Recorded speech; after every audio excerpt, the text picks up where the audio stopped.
Pessoal, tudo bem aí? De frente com o Vendramini, mais um programa maravilhoso. E hoje eu tenho aqui uma convidada, uma advogada, a melhor advogada do Brasil. Depois ela vai dizer o que ela faz. Mas vamos para a primeira vinheta agora.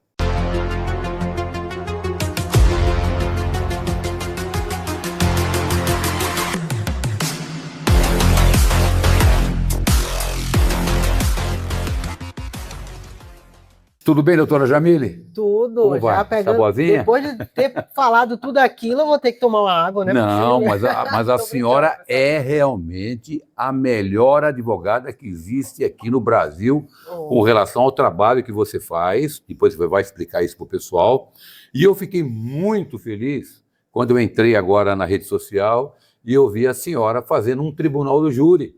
Eu não sabia desse particular, né? Ainda comentei com a minha esposa em casa, falei, olha a potência dessa mulher no tribunal do júri, a oratória, a retórica, a voz, sinceramente, eu fiquei perplexo quando eu vi. Meu esposo hoje disse assim, amor, depois de um dia de trabalho, tu vai sair para o podcast, isso, aquilo. Eu digo, amor, calma lá, eu vou me reunir com um dos maiores tribunos do Brasil, Muito pegar obrigado. a experiência, tanto é que a gente ficou o quê ali? Batendo vários... Batendo papão. Eu aprendendo com a tua experiência. Então, assim, para mim é uma honra estar aqui e quem sabe realmente o quão bom esse homem é, não pode perder esse podcast. Obrigado, eu que fico lisonjeado. Mas, Jamile, me diga uma coisa, por que advogada dos homens? Muito bom. Eu digo que eu entrei eu vou falar aqui na advocacia, nesse ramo da advocacia, porque realmente, não sei se você acredita em Não passa a Deus, mãozinha. não sei se você acredita em Deus, mas foi Deus, sabe? Veio um rapaz, eu já estava angustiada, eu amo direito criminal, só que eu já estava angustiada de atuar, porque veio as organizações criminosas lá no estado do Acre. Eu ia para poder falar com um detento, demorava às vezes 6, 7 horas para conseguir falar, porque se vem de uma organização, não podia vir de outra, sabe? E você não tinha nada a ver com a história, e colega sendo morto, sabe? Colega da advocacia, porque se um advogado estava atuando por um, pensava que era da organização, a outra organização tentava matar, ameaçar, e aquilo estava me dando uma angústia tão grande. Eu digo, meu Deus, eu não quero isso. Eu não quero, sabe? Eu quero trabalhar, mas viver com a minha família também, viver bem, sabe? Poder respirar, e aquilo me trazia um desconforto muito grande. E aí um rapaz entrou no meu escritório, me apresentou o caso dele, ele já tinha passado por 3 escritórios, que provavelmente, pelo que eu senti dele, ele nunca me falou isso, mas como se eles não tivessem comprado a briga dele, né? Não tivesse acreditado na fala dele. E eu fui lá, fiz aquela listinha, ouvi ele, fiz a listinha, passei para ele. No outro dia, pensei até que ele não iria me contratar. No outro dia, ele estava indo para o meu escritório, parou numa blitz, foi preso. E, diante dessa prisão, ele ligou para mim, da delegacia, eu fui lá, e aí foi quando eu realmente entrei no caso dele, descobri algo que... E qual era o caso dele? A faculdade não ensina, pós-graduação não ensina. Por quê? Porque quando eu fiz a faculdade, eles passavam a Lei Maria da Penha como se todo homem realmente fosse agressor, como se fosse geral isso. E quando eu me deparei com o caso dele, foi no seguinte sentido: um homem que saiu para trabalhar, ficou conversando com a esposa como se nada tivesse acontecido, fazia videochamada para ver as filhas. Quando ele volta, ele não tinha mais casa porque a mulher vendeu a casa e levou o dinheiro. Não tinha mais família porque a mulher foi lá, colocou uma medida protetiva contra ele. Fora a medida protetiva, ela entrou com pedido de pensão, sabendo que ele estava trabalhando fora, em outro estado. Ele, quando chegou, foi intimado, por isso que ele foi me procurar um advogado, porque ele foi intimado de uma medida protetiva. Só que, quando ele desceu a ladeira do Bola Preta, lá em Rio Branco, no estado do Acre, o que aconteceu? A polícia estava lá, puxou a capivara dele, viu que tinha um mandado de prisão, mas sobre a prisão, sobre a pensão que ele não tinha pago. Ele foi preso porque não tinha pago a pensão. Ela sabendo, a mulher, que ele estava trabalhando, conversando com ele normalmente. Inclusive, isso foi uma das provas que nós utilizamos toda a conversa integralmente, mostrando que não teve ameaça. Porque a medida protetiva foi colocada tendo em vista que ela afirmou que ele estava ameaçando. E ela, então, fugiu do estado do Acre para o estado de origem dela, onde ficava a família, e levou consigo suas 2 filhas. E qual o motivo? Ele estaria ameaçando ela mesmo? Não tinha Por que nada chegou disso. tudo isso dela fazer uma medida protetiva contra ele? Olha, o que ele me falou é que ele sempre deixou claro que jamais ele iria deixar ela voltar com as filhas dele. Então, se fosse se separar, ele iria ficar com a guarda. No momento de conflito. Mas na conversa todinha do WhatsApp não tinha conflito nenhum entre eles. Uhum. Conversa normal. Amor, deixa eu ver as crianças. Amor, tá tudo bem aí? Ó, tô mandando dinheiro, viu? Essa era a conversa. Mas, Jamila, eu te pergunto, se não há nem conversação de celular, uma ameaça dele para ela, como é que ela conseguiu provar para o juiz que ele a ameaçava para ela ganhar uma medida protetiva? Eis a questão. Ela não precisa provar que foi ameaçada, ela só precisa falar que foi ameaçada e ela consegue a medida protetiva. Hoje está assim? É muito diferente, doutor, da gente conseguir, por exemplo, a medida cautelar para um cliente nosso. Ele está sendo perseguido, está sendo stalkeado pela mulher, aí a gente precisa o quê? Provar que a integridade física dele realmente está sendo prejudicada, que pode ser, é um risco. Aquela mulher perseguindo, aquela mulher stalkeando. Se eu não tiver essas provas, eu não consigo a medida cautelar para um homem, para que essa mulher não se aproxime dele.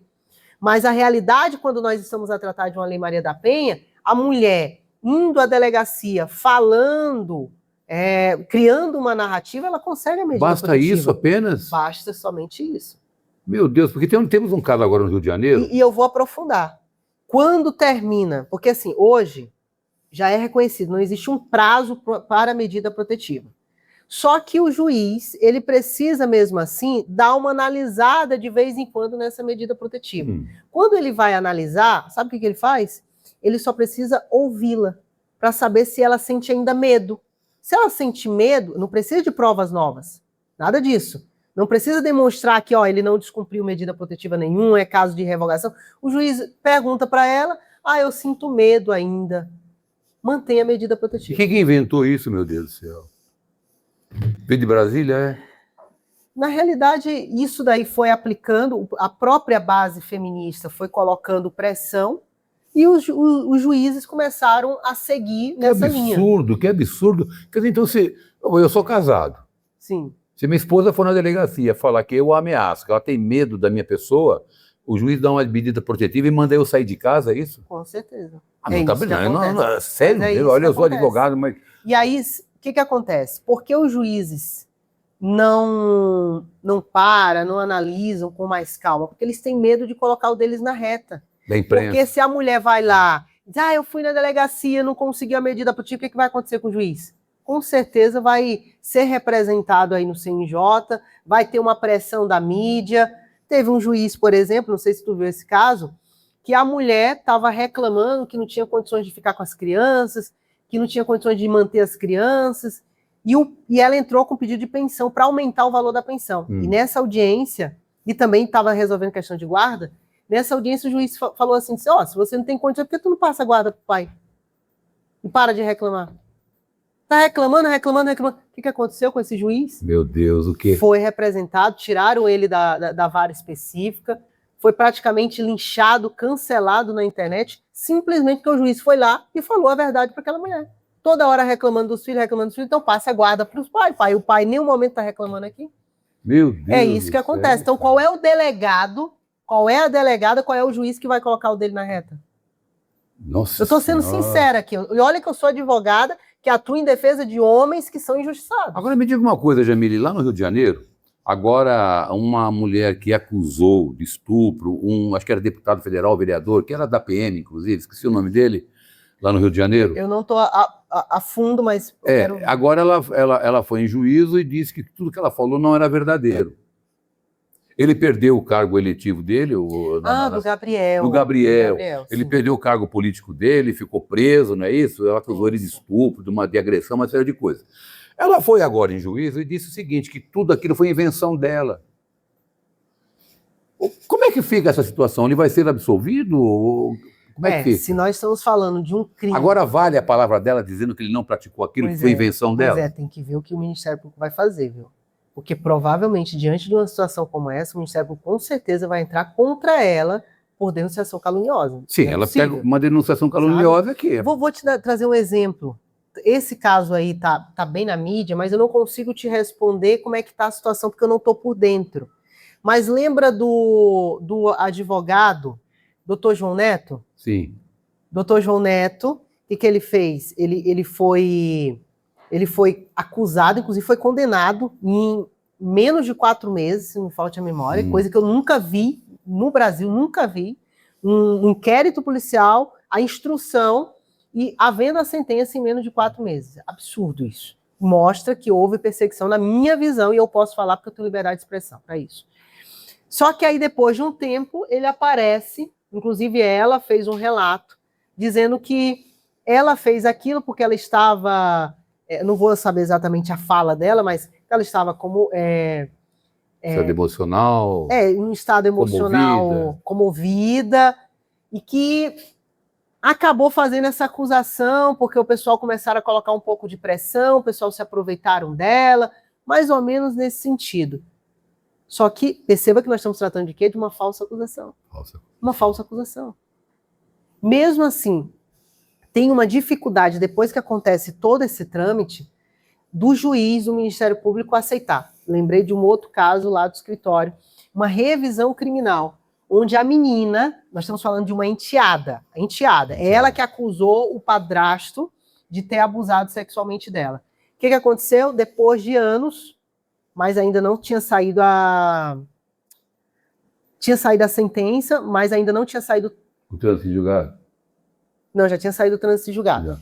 Só que o advogado que cuidou do caso falou que ela já queria pedir para poder falar, né, que se arrependia, isso, aquilo, porque ela não sabia que ele ia ser preso, não sabia que ia ter toda essa confusão, isso, aquilo.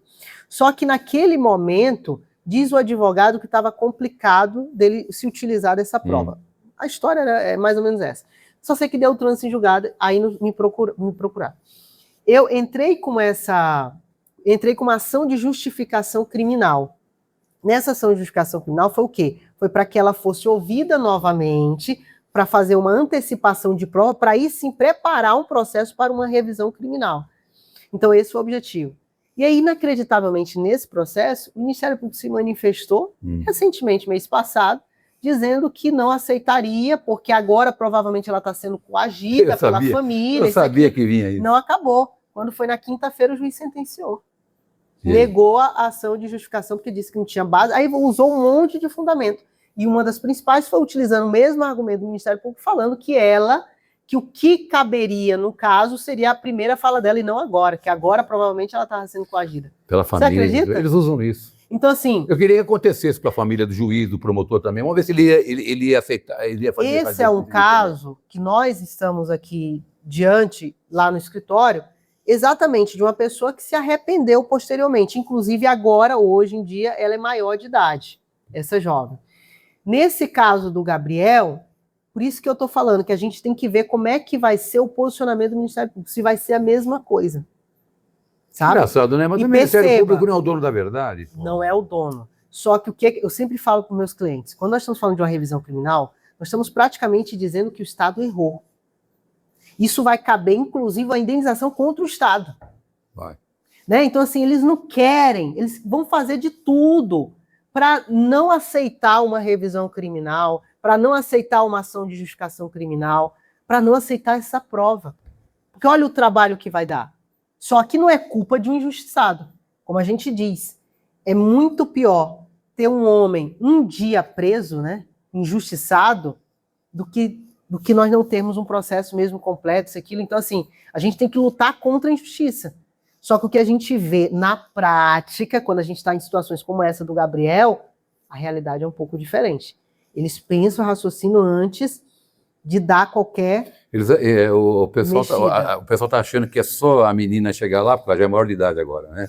E retirar a acusação que ela fez contra o Gabriel, que está tudo certo. Não está. Não, vai ser uma briga grande. Vai ser uma briga grande. Por exemplo, nesse caso que eu estou te falando, eu já estou preparando um recurso para subir para o Tribunal de Justiça e preparando esse recurso sabendo que provavelmente eu vou para o STJ. Eu acho inadmissível isso, cara, porque se uma pessoa está se retratando de uma determinada situação, pouco importa o que aconteceu anteriormente. Se ela acusou anteriormente, ela está se retratando, ela está assumindo um erro que ela cometeu, né? Agora, o velho jargão do Ministério Público é isso que você acabou de falar. Isso eu vejo na parte criminal, na parte do tribunal do júri. Quando uma testemunha que acusou na delegacia vem no plenário do júri e desacusa. Aí o Ministério Público diz o seguinte, que ele foi ameaçado por alguém, mas ele não sabe quem é. Mas estão ameaçando essa testemunha para ela mudar o depoimento dela. É isso que eles usam. Mas aí eis a questão. Eles têm que provar que está sendo isso. Eles não provam absolutamente nada. Não prova. Então, assim, se for para alguém ser penalizado, que seja essa pessoa que mentiu. Pois é. E que aí o Estado vá contra ela. Inclusive, na ação de denunciação caluniosa, quem é o autor é o próprio Ministério Público. Né? Agora vem cá. Mudando um pouquinho. Misoginia. Isso aí está muito hoje em voga, né? Pessoal, misoginia, você é misógino, ela é misógino. O que é a misoginia? Pois então, de acordo com a lei, eu não vou lembrar exatamente o que está expresso, mas tem duas palavras que formam o que seria o conceito de misoginia baseado nessa lei que estão tentando colocar aí, tentando passar agora na Câmara, que é quando existe ódio contra a mulher e aversão contra a mulher. São duas palavras, ódio contra a mulher e aversão. A questão é, o que é ódio contra a mulher e o que é aversão? Porque você pode muito bem aqui, diante de um debate contigo, de uma conversa aqui, eu entender que você está sendo averso a mulheres. E aí? Eu vou e faço uma acusação contra você? Ou então numa audiência, imagina, tu tá no tribunal do júri, em plenário, a promotora de justiça, ao final, pede a palavra para constar em ata dizendo que você está agindo contra ela, está atrapalhando a fala dela quando tu pede a parte. Sabe? Imagina a situação. Tá assim agora. Ou seja, é um conceito aberto, é uma lei subjetiva e que vai deixar a margem do juiz fazer a interpretação do que é ódio e o que é aversão contra a mulher. Tá. E feminicídio também, que está muito em moda. O que é o feminicídio? Pois então, de acordo com o que eles entendem, feminicídio seria matar uma mulher por ela ser mulher. Isso! Aí é que entra a questão. Só que eles estão generalizando tudo. Generalizando. Uma pergunta que eu faço, Jamile. Por exemplo, uma mulher quer separar do marido. O marido mata essa mulher porque ela queria separar. Ele é acusado de feminicídio. Agora, se for ao contrário, o homem quer separar, a mulher mata o homem, ela responde por homicídio normal. Mas aí eu venho... E o feminicídio aumenta a pena, né?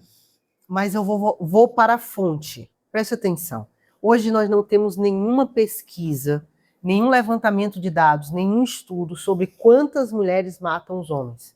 Não existe estudo disso. Sim. Só que se você for fazer uma pesquisa agora, eu te convido a fazer essa pesquisa, você vai encontrar várias mulheres que andam matando seus companheiros por causa de ciúme, por causa para ficar com seguro, por causa para ficar com amante, tudo. Inclusive contratar pessoas para matar o seu companheiro. E aí o doutor sabe que no tribunal do júri, o que eles fazem? Matam e a tese já externa a violência doméstica, né? Eu até falo que quando a gente está diante de uma situação como essa, é a forma mais fácil de defender no plenário do júri, é quando nós estamos diante de uma mulher que matou um homem. Agora, tudo muda, tudo é mais difícil quando nós estamos falando de um homem que acabou de matar uma mulher. Mesmo que se estamos a tratar de uma legítima defesa. Porque a narrativa é de violência doméstica, a narrativa, e isso compra os júris, compra a sociedade, né? Então, hoje nós não temos uma pesquisa para fazer esse levantamento e saber exatamente se existem realmente mais homens que são mortos por mulheres do que mulheres que são mortas. Pelos dados que estão passando por aí, 4 mulheres são mortas por dia.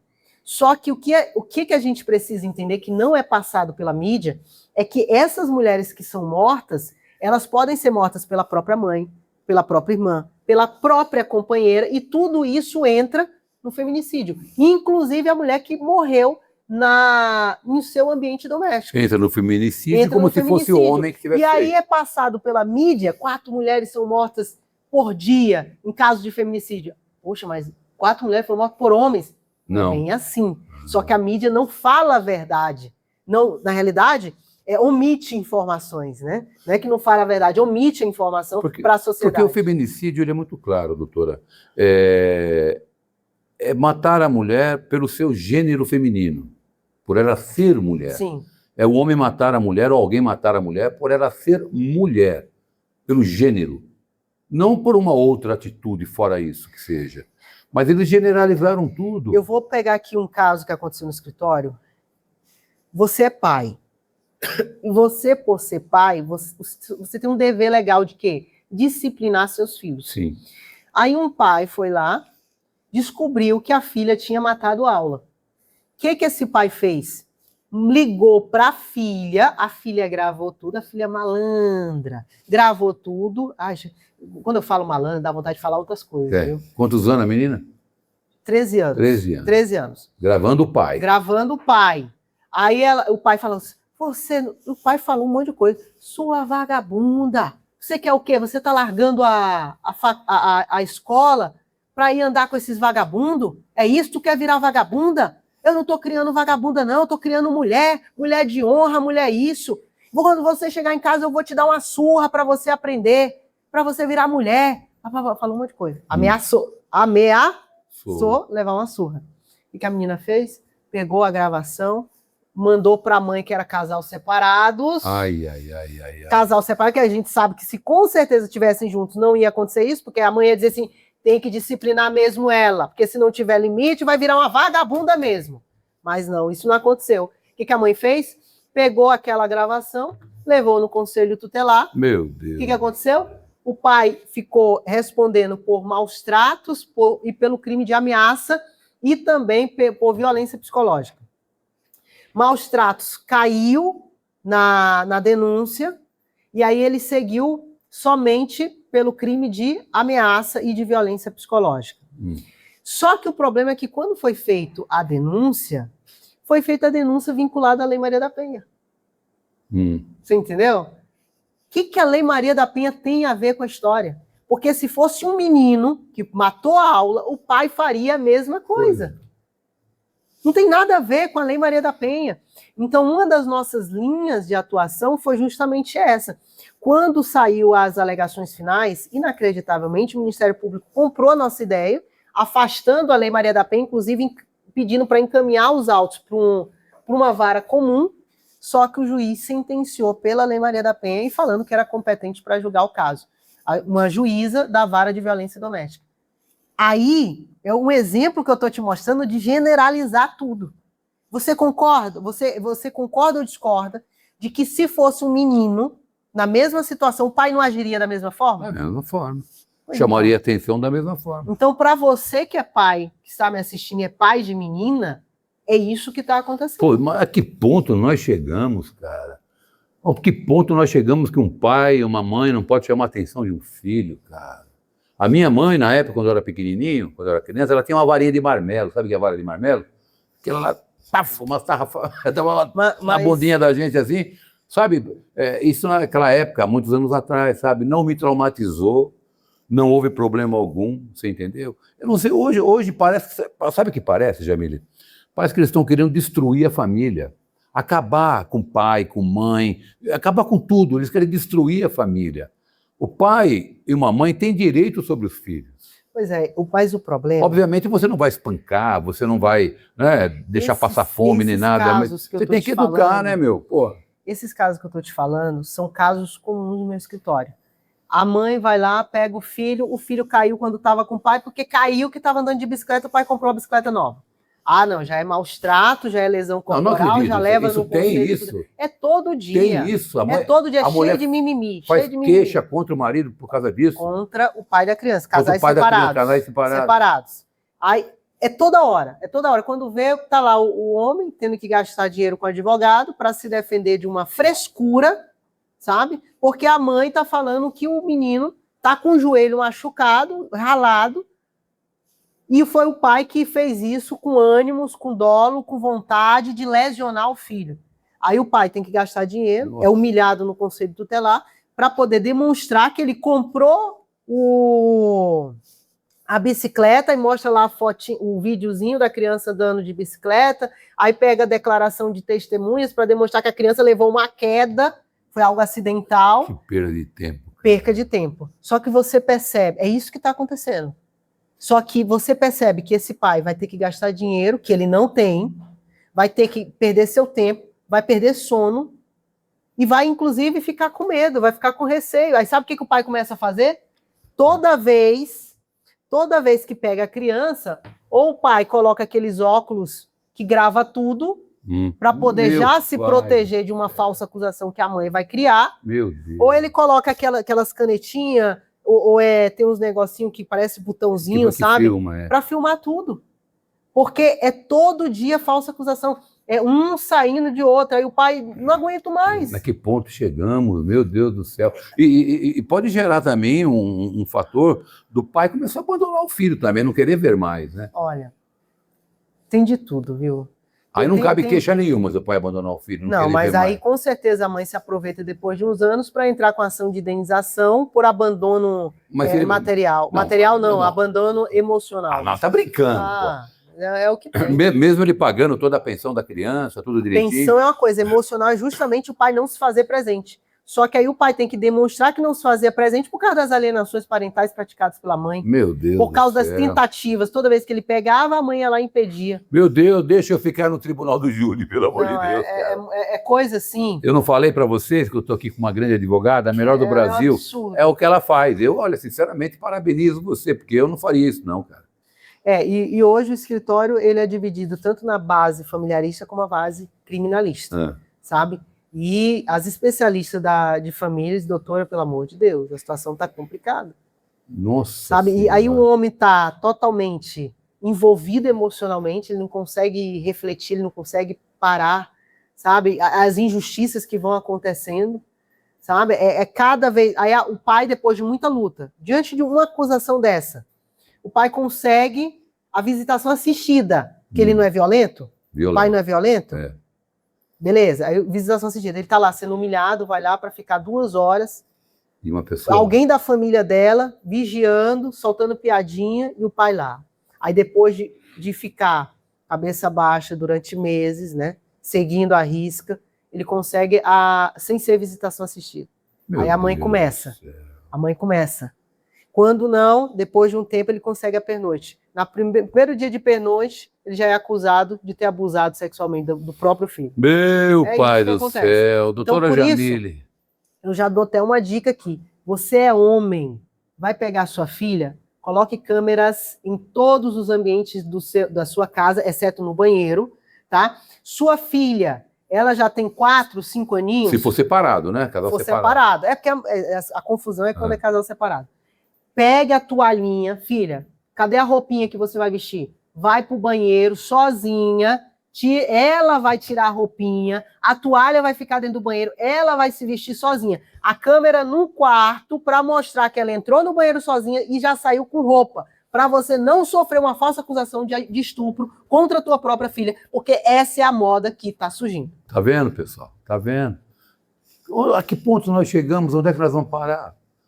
Olha, eu estou decepcionado, cara, em ouvir isso, porque eu não estou acostumado. Realmente, eu estou triste com o que está acontecendo. Agora, dê mais uma dica aí para quem está assistindo sobre uma coisinha que eu vou te perguntar.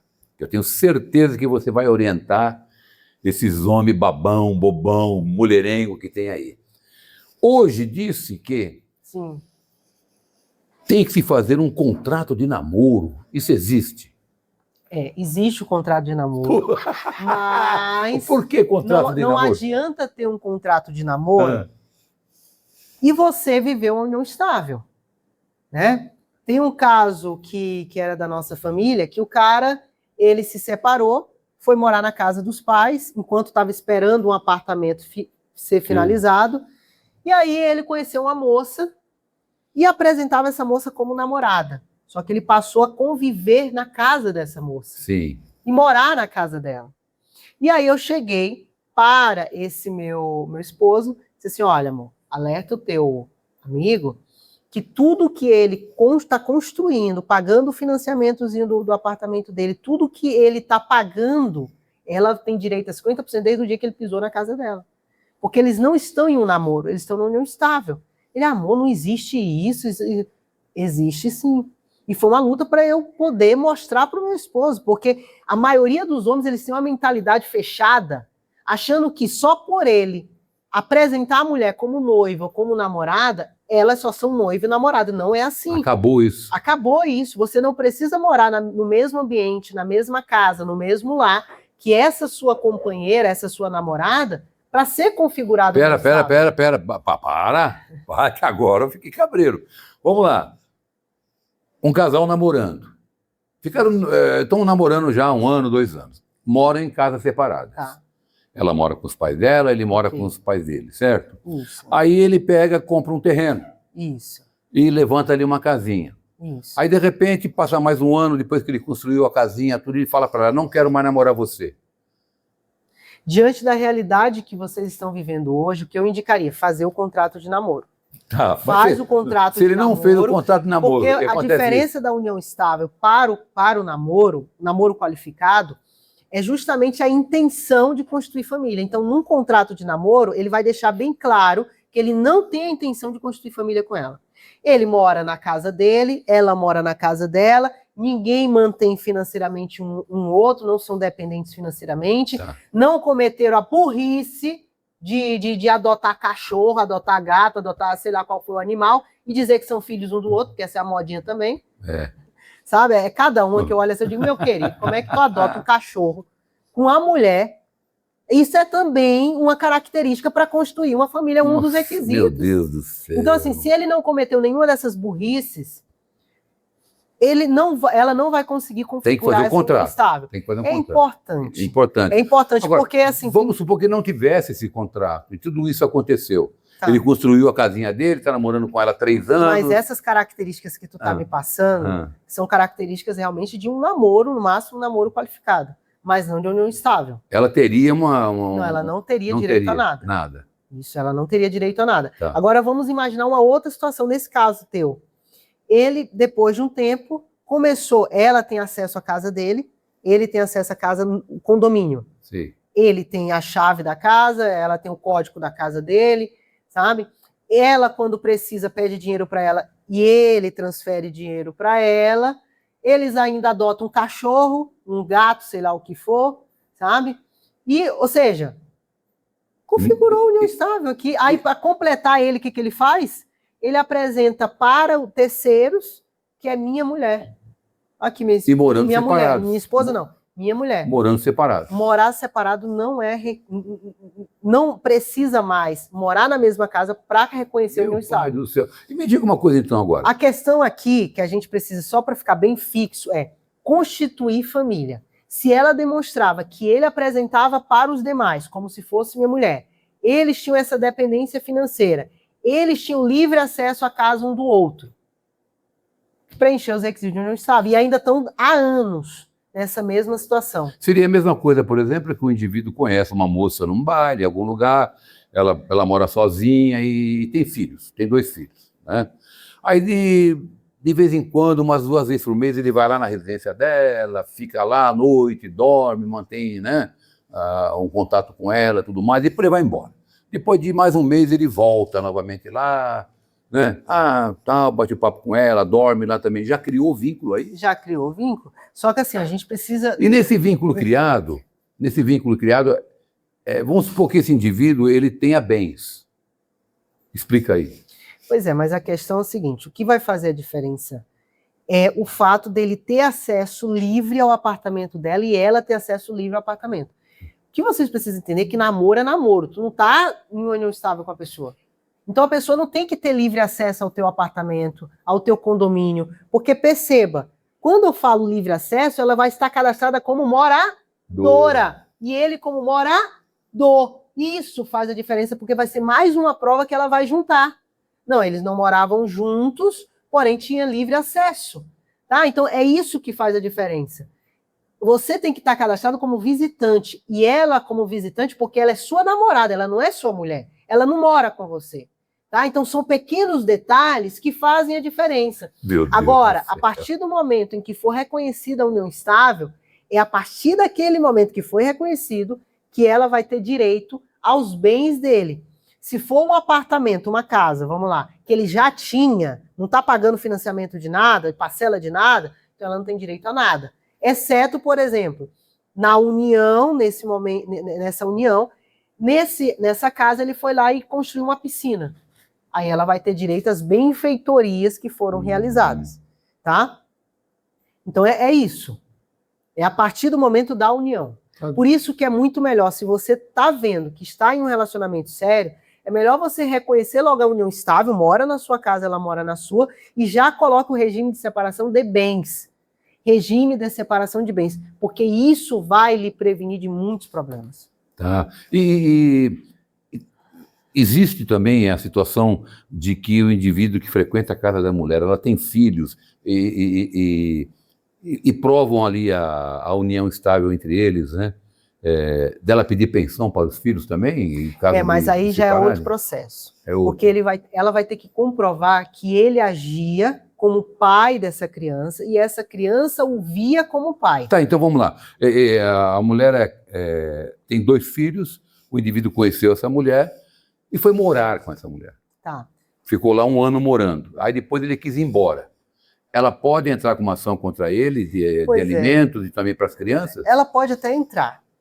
Tá? Mas 1 ano eu acho muito pouco. Teria que ser mais ou menos quanto tempo, então? É porque assim, tem que ter a familiaridade, tem que ter o laço de pai e filha, pai e filho. Sabe, 1 ano ainda não está muito consolidado para que esse laço fraternal. Vamos supor que nesse 1 ano ele levava as crianças para a escola, buscar Vamos dar outro exemplo. Um exemplo do homem, a mulher tem 2 filhos. Só que uma dos filhos, a criança, tinha 3 anos quando ele começou a se relacionar e já está 5 anos com a menina. Ele levava a criança para a escola, dia dos pais, ele que ia, a reunião dos pais, ele participava e assinava, ele colocava lá no Instagram que a família aumentou e tratava essa criança como se fosse filha dele, ele apresentava como se fosse filha. Essa criança começou a vê-lo como pai, então ela já o chamava de pai. Você percebe que, por mais que esse homem saia da vida dessa família, quem é que vai sofrer? A criança. A criança. Às vezes a gente acusa muito a mãe, mas a gente precisa entender que o homem tem que ter uma responsabilidade. Se ele não quer ser o pai dessa criança, não trate essa criança como seu filho. Isso aqui eu puxo a orelha de todos os meus seguidores e também eu chamo a atenção no meu livro, Manual do Homem Inteligente. Eu não trouxe porque eu estou finalizando a 2ª edição. Né? Então, assim, existe uma responsabilidade por homem. Agora, nesse teu caso aí, o homem nunca assumiu a responsabilidade grosseira de ser pai dessa criança. Ele ia na escola pegar e deixar para ajudar a mãe. Mas ele não ia na reunião dos pais, ele não ia no dia dos pais, se fingir que era o pai da criança. Entendi. Sabe? Então, assim, tem uma diferença. A criança não o via como pai, o via como tio. Eu já senti vontade de desistir. Não vou mentir para ti.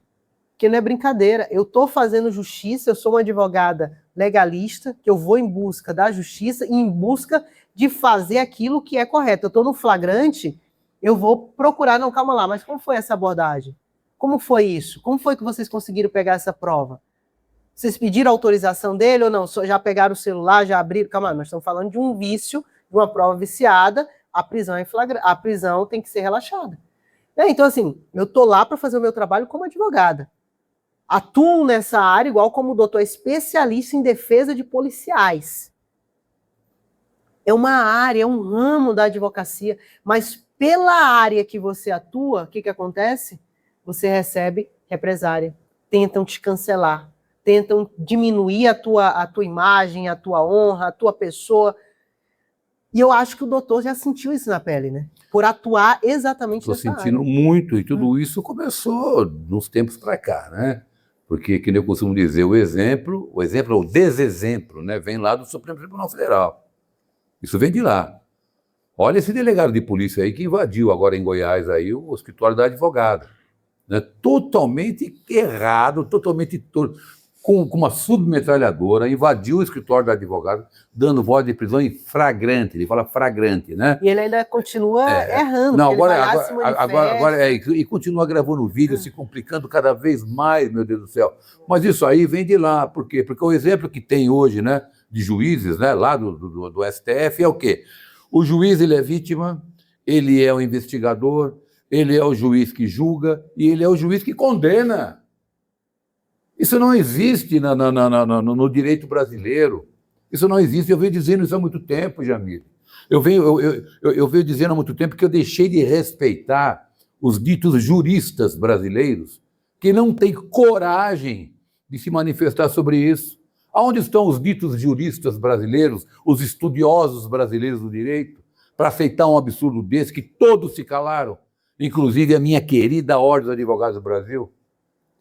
Eu estou muito perplexo com tudo que está acontecendo. E isso repercute em cima de nós.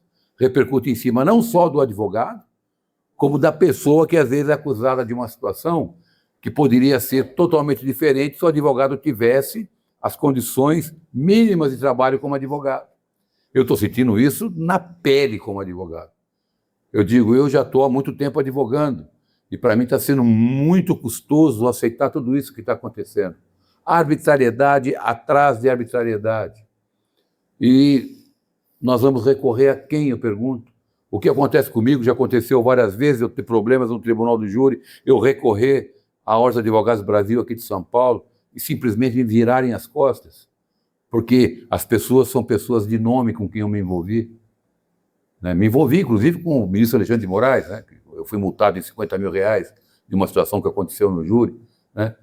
A minha querida Ordem aqui de São Paulo simplesmente não quis se manifestar a respeito disso, do que aconteceu. Eu fiquei praticamente jogado às traças, né? Mas teve um desagravo. Contra um sistema muito grande. Consegui um desagravo contra uma juíza do segundo Tribunal de Júri, que eu quero ser desagravado lá no segundo Tribunal do Júri por abuso dela num plenário de júri.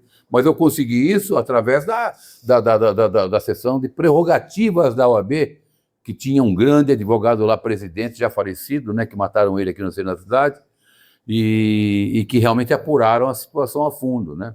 Porque é um jogo de interesses muito grande, gente. É um jogo de interesses. Você mexeu com o sistema, você trouxe para cima de você. Olha, eu sei o que é remar contra a maré. Eu sei o que é ser acusado injustamente, eu passei por isso. Mas você sabe que isso só me deu ânimo, porque até hoje eu defendi com unha, garras e dentes, todas as pessoas... É isso que eu ia te perguntar. Mas você se arrepende de atuar nessa área? Não, porque hoje eu vi que eu atuava corretamente, sempre estou corretamente, defendendo um cliente meu com unha, garras e dentes. Por quê? Porque eu fui acusado injustamente. Eu fui processado pelo Poder Judiciário, por um Ministério Público, que muitas das vezes eu costumo dizer, acusa por excesso. Às vezes ele não é um promotor de justiça, ele é um promotor de acusação. Ele quer acusar, ele quer condenar por ego próprio, ele quer condenar, quer ganhar de um advogado que tem muito nome, de um advogado que é famoso, de um advogado que faz um excelente trabalho. Infelizmente chegamos a esse nível. Eu estou há 36 anos advogando no Tribunal do Júri. Eu peguei grandes promotores de justiça, trabalhei com grandes promotores, na época era promotor público, não era nem promotor de justiça, né? Grandes juízes, juízas, promotoras, eu posso citar o nome de vários aqui. Aí, de repente, de uns anos para cá, a situação virou totalmente ao contrário daquilo que nós tínhamos, sabe? Há uma rivalidade muito grande hoje entre o Ministério Público com a advocacia. Juízes ficam geralmente, né, ao lado do mais forte, que é ao lado do Ministério Público. O advogado nunca tem razão. Olha, está difícil trabalhar, viu? Mas eu vou até o final, porque você falou se eu acreditava em Deus no comecinho aqui do nosso programa, né? Claro que eu acredito piamente nele, é ele que me leva, é ele que me segue, é ele que manda eu fazer determinadas coisas, né? E eu estando com ele, eu estou muito bem, mesmo que as adversidades do trabalho venham a acontecer. Eu não me importo. José Parada Neto foi um grande advogado que eu trabalhei no começo da minha carreira. Ele era o papa do Tribunal do Júri, ele era doutor, porque ele fez doutorado, né? E ele falava assim para mim, Vendramini, o dia que você for processado por defender um cliente seu, você se sinta orgulhoso. Se sinta orgulhoso de ser processado por defender alguém, por tentar fazer valer a justiça. E o Parada hoje está lá, ele sabe o que aconteceu comigo, né? Teve uns probleminhas aí na justiça por causa de defender clientes no tribunal de júri. Mas olha, eu dou banana para vocês, eu não estou nem aí, pode processar o quanto vocês quiserem. Eu, Vendramini, vou continuar da mesma forma que eu atuo no tribunal de júri. Não vem para cima que vai tomar porrada, já vou avisando logo, né? Eu não vou mudar minha forma de ser. Eu não vou mudar, porque nunca fui eu que comecei um problema no plenário do júri. Isso sempre partiu do Ministério Público, porque eu estava convencendo os jurados, eu estava fazendo um excelente trabalho. Aí eles começam a te apartear, começam a te atrapalhar, querem ganhar no grito, você entendeu? E eu não corro. Eu não corro. Eu trato o cara da forma que ele está me tratando. A pessoa me trata de uma forma, eu trato da mesma forma. Pronto, acabou. Aí bate lá em quem está presidindo o julgamento, né? Aí trabalham juntos, você sabe o que acontece, né? Coitado do advogado, coitado dos advogados e advogadas. Se essa OAB não mudar, vai ser muito complicado. Não é brincadeira. Não vai não, Jamile. Eu não quero que você fale da OAB aqui não, isso você deixa para mim, porque você sabe, eu vou te contar um caso muito interessante que aconteceu aqui comigo. Um advogado, ele chegou para mim e falou assim, Vendramini, você faz palestra sobre júri? Eu falei, claro, é o que eu gosto de fazer, palestra sobre júri. Eu sou da seccional OAB tal, eu não vou citar o nome aqui, eu sou da seccional tal. Poxa vida, você não quer lá fazer uma palestra de júri para nós? Falei, vou, claro, é o que eu gosto de fazer, não tem problema nenhum, vamos lá conversar com os advogados, bater um papo, né? Ah, tá bom, eu vou conversar com a presidente lá e depois eu te dou o retorno. E ele não me deu o retorno. Aí eu encontrei com ele, bati um papo com ele, eu falei, então, meu irmão, como é, vamos fazer essa palestra lá na OAB? Ele falou, uma vez, amigo, o negócio é o seguinte, eu conversei com o presidente lá da seccional, e eles falaram que você é muito problemático. E não me levaram para fazer a palestra. Problemático por quê, viu? OAB seccional, você sabe o que eu estou falando. Problemático por quê? Porque eu não concordo com o seu pensamento? Porque eu não sou progressista? Porque eu não sou de esquerda? Né? Porque eu sou um homem de família, que creio na família? Né? Eu sou, como é que fala? Conservador? Eu sou um homem conservador. Tenho 70 anos de idade, fui criado pelo meu pai e minha mãe de uma forma, e essa criação eu passei para os meus filhos. Agora, eu não sou obrigado a aceitar o que um progressista, um pessoal de esquerda aceita. Agora, eu não os reprovo, mas também não os proíbo de pensarem como eles pensam. Né? Respeito a opinião deles, só que eles não respeitam a nossa opinião. Aí, como essa pessoa está lá como presidente da seccional, tem todo o poder de dizer, o Vendramini é complicado. Complicado porque eu sou conservador, porque papai, mamãe, vovô, vovó, sim senhor, não senhor, sim senhor, a bênção. Né? Antigamente nós pedimos bênção para o pai, para a mãe, para os nossos avós. Né? Eu sou desse tempo, viu, ô presidenta? Eu te chamo de presidenta. Eu ainda vou falar isso na OAB. E vou citar o seu nome na OAB, tá? Porque eu não penso como você me fecha a porta da OAB e aonde eu sou filiado ainda, você me aguarde. Você me aguarde que você vai receber. Eu só não estou falando agora bem abertamente, até em respeito ao colega, né? Que me trouxe essa notícia tão desagradável, sabe? Então, infelizmente, é isso que está acontecendo na OAB. Nós temos lá uma turma que pensam de uma forma, são progressistas, né? E você que é conservador, eles não aceitam a sua forma de pensar. Sabe? Então, não vou dizer que são todos, né? Mas é uma grande parte. Isso é uma pena muito grande. E me diga aí, dona doutora Jamile, a política. Quer falar de política um pouquinho, não? Falo o que for. Porque eu sei que você é acriana. Eu estive no Acre por uns tempos, passei no Acre, tenho amigos no Acre, gosto muito de ir lá. E eu fico vendo hoje o que está acontecendo. Eu acabei de ver hoje, viu, Jamile, viu, Idancas? Acabei de ver agora o nosso presidente Luiz Inácio Lula da Silva, a quem eu tenho um respeito muito grande por ele, viu? É ele no sul e eu no norte, tenho um respeito muito grande por ele. Ele me fazendo essas palestras que ele está fazendo na Europa agora lá, né, simpósio que ele está lá, tudo mais, essas reuniões, tá? Ele vem novamente me falar do presidente Trump.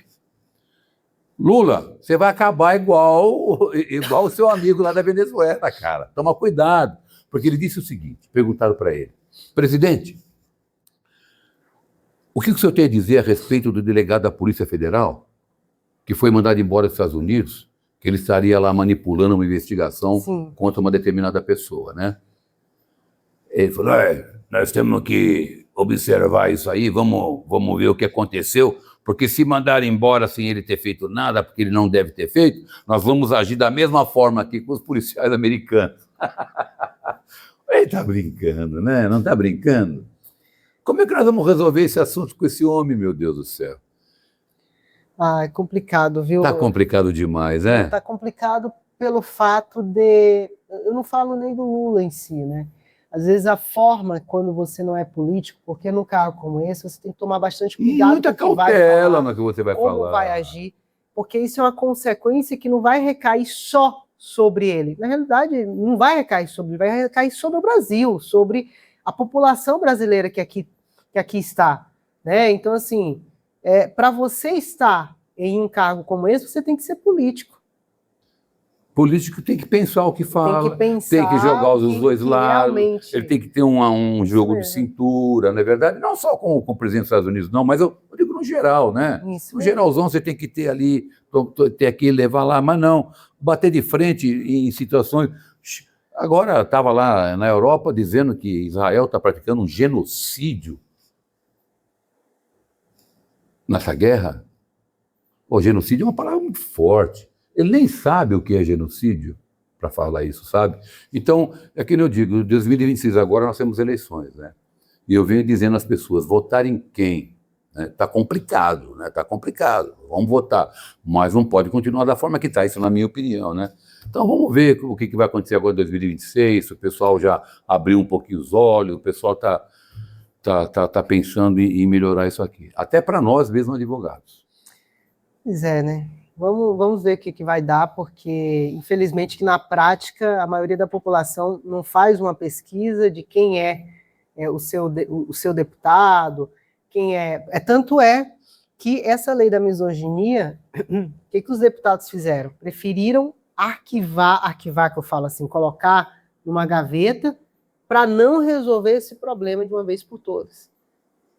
A única palavra que vem na minha cabeça é frouxos. Mas agora veio uma palavra na minha cabeça, que eu queria que você explicasse. Misandria. O que é misandria? Misandria é o ódio contra o homem. Isso existe? Existe, é o que mais a gente vê. A partir do momento em que eu falo que todo homem é um possível estuprador. Mas isso está na lei? Tem algum julgado? Tem algum... É como feminicídio? Não perdão, é como a misoginia? Não tem. A misoginia também não está escrito em lugar algum. Não tem pena. Na realidade, misandria está em dicionário, né? Mas não existe uma lei que configura isso como crime. A misandria seria o crime contra o homem, a violência contra o homem. Isso mesmo. Ou pelo menos alguma coisa, né? Mas não tem lei. Não tem lei, na realidade, assim, para o sistema é como se o homem nem existisse, né? Vamos ser muito sinceros aqui, porque o que mais tem são leis contra os homens atualmente, né? Então, assim, a misandria, quando você vai analisar o ódio contra o homem na internet, você vê muito mais contra a mulher, contra o homem do que contra a mulher. Então lá tem, ele merece morrer, ele merece... sabe, são várias coisas, inclusive eu gravei um vídeo pegando vários comentários da internet e expondo, para mostrar, olha só, existe muito mais isso do que eles estão tentando colocar nessa lei da misoginia, como se fosse muito ódio contra a mulher sendo espalhado pela internet. Só que também, novamente, não tem uma pesquisa que demonstre que é mais contra a mulher do que contra o homem. Isso acaba gerando até mais... Isso acaba gerando até, vamos supor, entre aspas, uma violência contra a mulher. Porque o homem só escuta isso. Só escuta isso. E aí gera uma consequência muito drástica, que é o quê? Os homens acabam não se relacionando mais com mulheres. Homens acabam não procurando mais mulheres. Homens acabam não tendo mais relacionamento sério com mulheres. Homens acabam não tendo mais nenhum tipo de contato Se com o mulheres. homem hoje der uma de Dom Juan lá, chegar na mulher... Empregadores, homens e mulheres, preferem não contratar mulheres para não ter mais problemas com mulheres. Então, eu estou falando assim, empregadores, homens e mulheres. Não estou falando só, não, porque o homem é machista. Não estou falando nada disso. Estou falando empregadoras mulheres, que sabem a capacidade de uma mulher mal intencionada. Então, prefere 1000 vezes contratar um homem do que contratar uma mulher. Que ponto chegamos, hein? Pois é, mas isso é o que a base feminista, com esse tipo de lei, está criando. Está criando um medo para com a sociedade, para que a sociedade tenha medo de mulher. O momento em que, imagina, tu passar na rua, tu ter medo de olhar para uma mulher. É isso que eu ia falar agora. Antigamente o homem cantador, né, chama Dom Juan, né? Ele fazia galanteios para as mulheres, fazia um fio-fio quando ela passava. Se fizer isso hoje, tá ferrado, não tá, não? Sim, isso mesmo.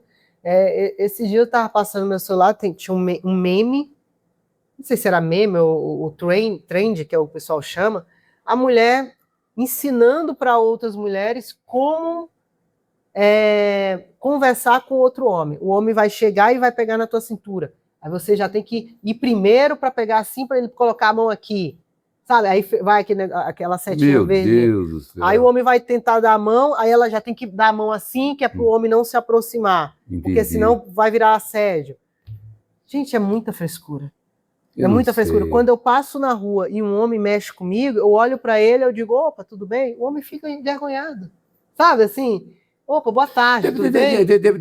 Depende muito da forma que o homem ele fala com a mulher. Ora, se passa uma mulher bonita na rua, eu duvido o homem que não olha. Pois é, mas ele olha agora, ele não vai falar impropérios, não vai falar besteira, palavrão, nem nada. Mas se ele olha e fala, puxa vida, como você é bonita, hein? Mas deixa eu te Pronto, falar. já ferrou o cara. Já aconteceu comigo de um homem lá e falar coisas que eu não... coisas drúxulas, sabe? Palavras que não são legais. Eu olhar para ele, me virar e dizer, opa, boa tarde. O homem já quebrou o cara no meio. Quebrou. Agora eu preciso chamar a polícia pro cara e ser processado criminalmente? Porque eu tenho certeza que a minha atitude fez o cara ficar totalmente envergonhado. Teve uma vez, que é na época dos cartõezinhos, cartão de visita.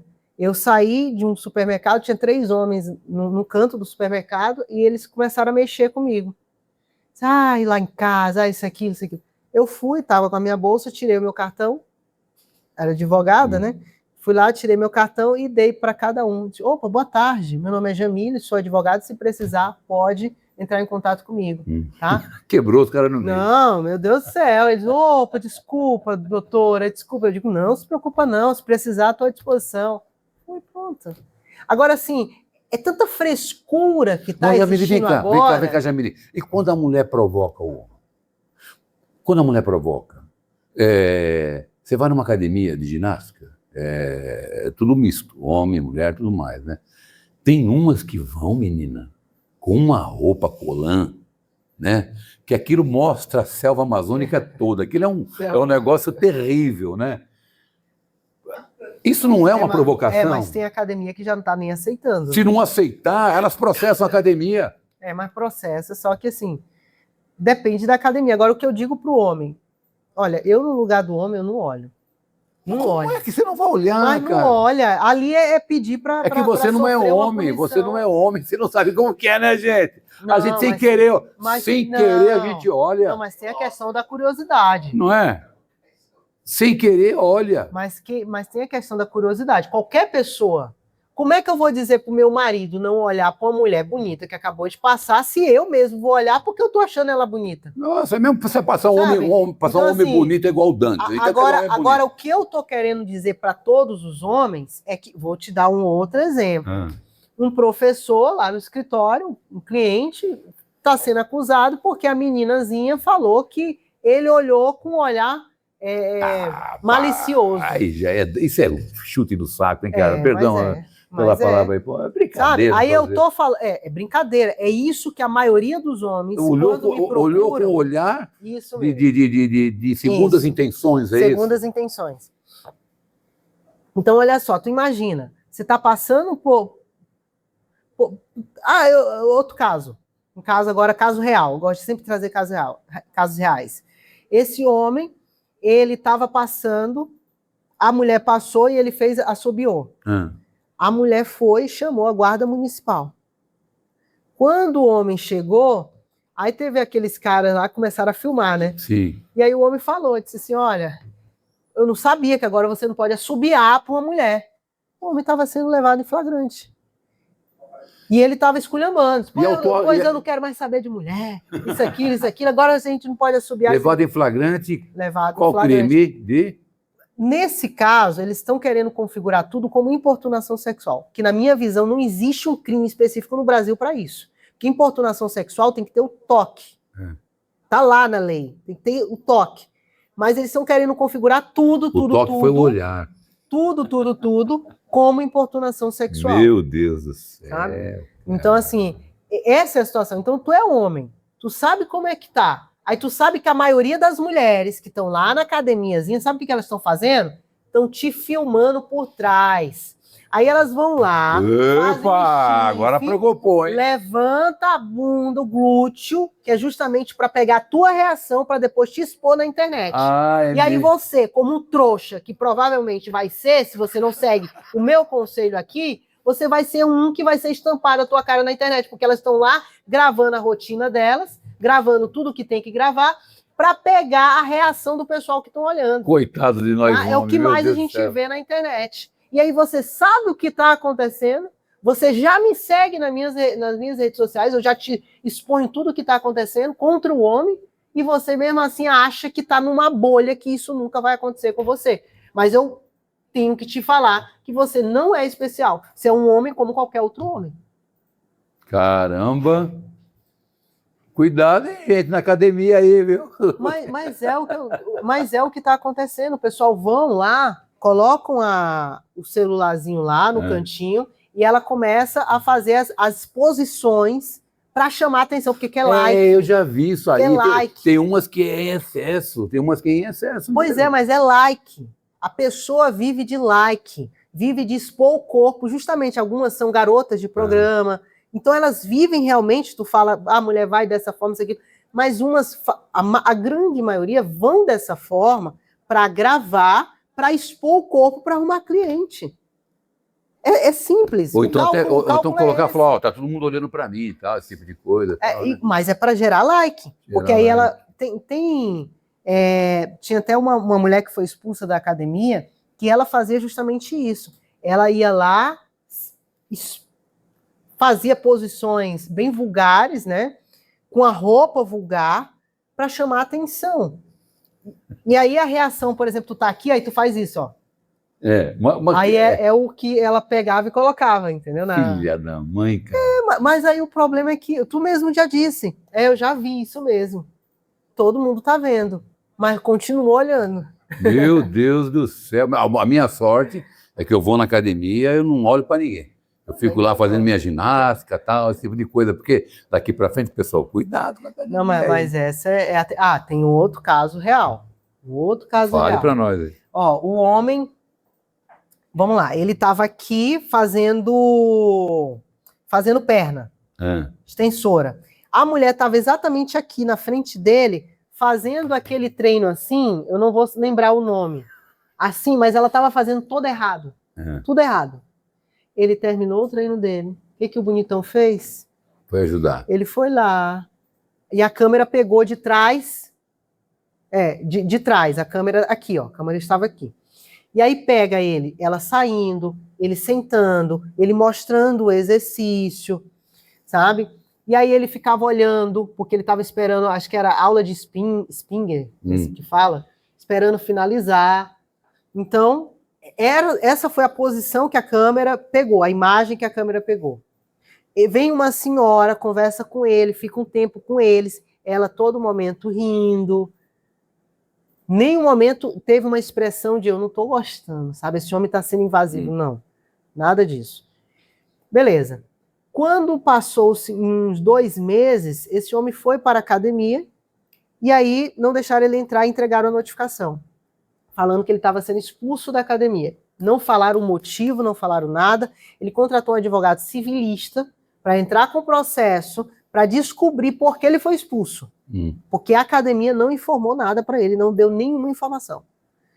Aí ele descobriu que ela tinha registrado um boletim de ocorrência e foi lá na academia e protocolou lá esse boletim de ocorrência. É difícil, por importunação sexual. Ela afirma que ele falou frases de cunho sexual para ela naquela academia.